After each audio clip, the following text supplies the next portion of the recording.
While the Indian Constitution empowers the High Court under Article 226 and the Supreme Court under Article 32 to enforce rights against the state or a government body for the violation of a fundamental right of a citizen, we shall note that the scope and ambit of Article 226 is wider than that of Article 32. And here's why. Let us have a look at Article 226 over here.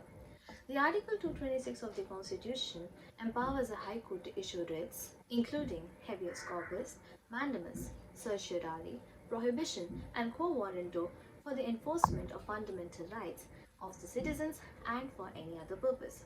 Now, the term any other purpose or the phrase any other purpose refers to enforcement of an ordinary legal right. This implies that the writ jurisdiction of a high court is wider than that of the Supreme Court. Why so? This is because the Supreme Court cannot issue writs for any other ordinary legal rights but can issue writs only in case of the violation of a fundamental right of a citizen. The high courts can issue writs to any person, authority, or a government, not only within its territorial jurisdiction but also outside its territorial jurisdiction, provided that the cause of action arose in its own territorial jurisdiction.